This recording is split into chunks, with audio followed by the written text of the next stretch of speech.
Imagine trying to silence someone, only to watch them come back louder, That's what's gonna happen.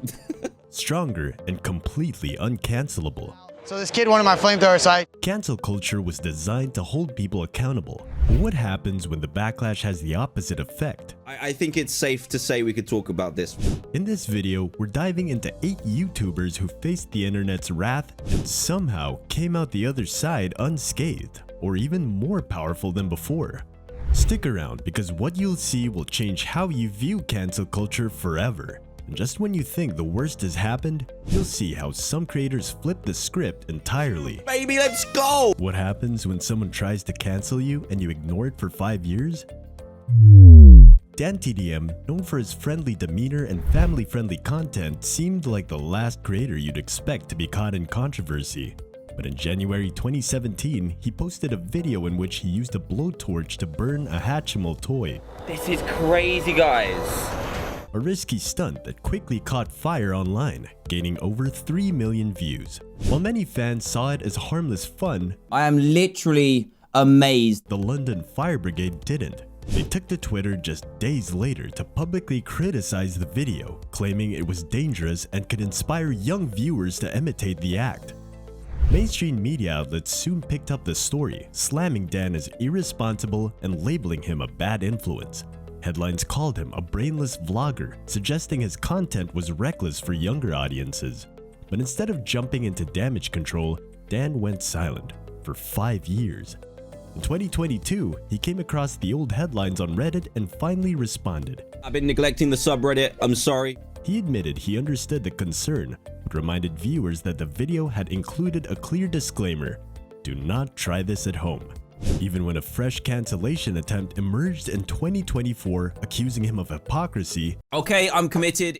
Dan's honesty, maturity, and loyal fan base shielded him. He didn't just survive, he thrived. Can a charity stream turn into a cancel culture war zone? In December 2020, MatPat, the creator behind Game Theory, hosted a charity live stream to raise money for childhood cancer. It was a noble cause, and the stream gained massive support. But amid the goodwill, critics on Twitter resurfaced a clip from 2018 where MatPat jokingly referenced the attack helicopter meme, Thank you so much for raising awareness for the oft-overlooked telesexual. an internet joke now widely regarded as offensive to the transgender community. MatPat responded immediately and sincerely. He explained he hadn't realized the meme's harmful implications at the time and apologized for including it. Despite this, a portion of Twitter wasn't satisfied and continued to call him out. But something unexpected happened. Many in the trans community defended him. One trans viewer said, "It's hilarious anyone thinks this man is transphobic. His consistent kindness and genuine support over the years spoke louder than any mistake."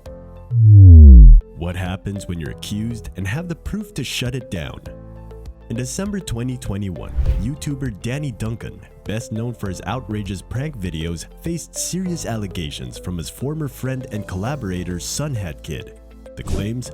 Physical abuse and mistreatment. The internet reacted fast. Many viewers expressed their disappointment and began distancing themselves from Danny. But just 5 days later, Danny responded with an 11-minute video that changed everything. He included audio recordings of private conversations where Sunhat Kid admitted he was mostly upset about no longer being featured in Danny's videos. He even said he wanted to focus on starting drama for content. Danny explained their physical interactions were playful, involving mutual jiu-jitsu and wrestling, not abuse. With clear receipts and a calm explanation, the narrative flipped. Danny's transparency earned back trust and stopped cancel culture in its tracks. What if cancel culture validates the very message it tries to silence? In April 2023, commentary YouTuber SunnyV2 released a video titled "Why Chris Will Soon Be a Nightmare for Mr. Beast," where he speculated that Chris Tyson's public gender transition might impact the image and long-term growth of the Mr. Beast brand. The video was met with immediate backlash, with critics accusing Sunny of transphobia and insensitivity. Even Mr. Beast responded, calling the accusations absurd and publicly defending Chris as a close friend. As the outrage grew, Sunny V2 lost over 20,000 subscribers and faced waves of criticism from across the internet. But instead of reacting, he stayed completely silent.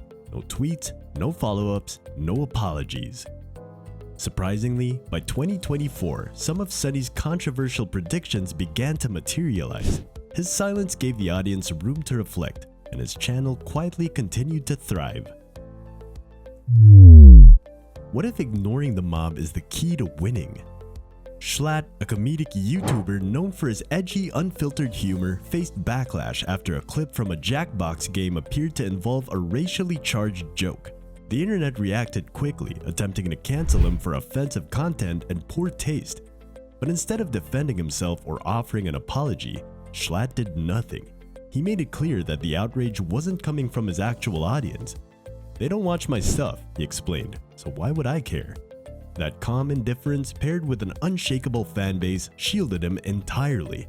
In today's cancel climate, staying unapologetically confident can be the ultimate defense.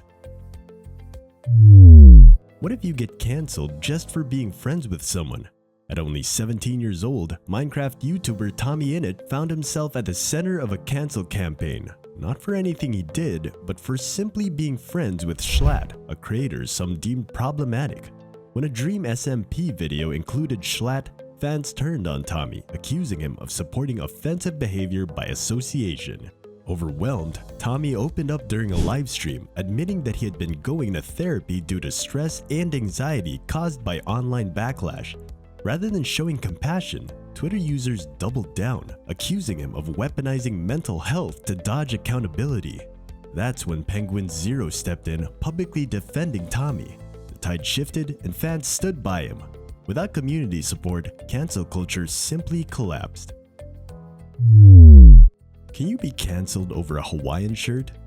In 2021, Wendigoon, a horror and conspiracy-themed YouTuber, was known for his signature Hawaiian shirts.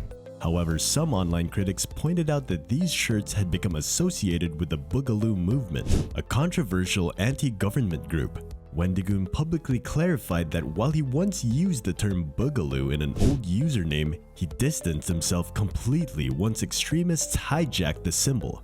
Despite this, in 2024, another YouTuber released a 3-hour expose attempting to tie Wendigoon to the movement again, based solely on his choice of attire.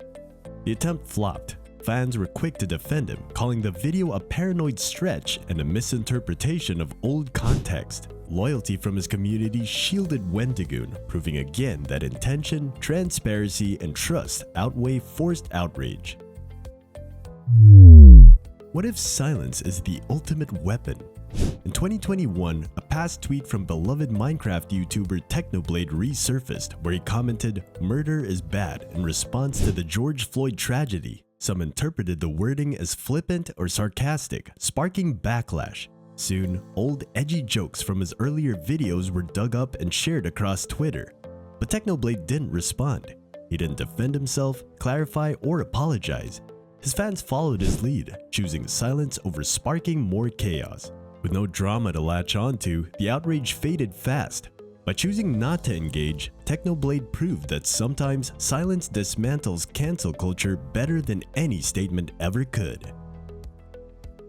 To truly understand the unpredictability of cancel culture, it's important to recognize that public opinion is never fixed. One moment, a creator is celebrated for their authenticity. The next, they're vilified for a misinterpreted remark or an old piece of content. What ultimately determines survival is context, clarity, and how well an audience feels they know the person behind the screen.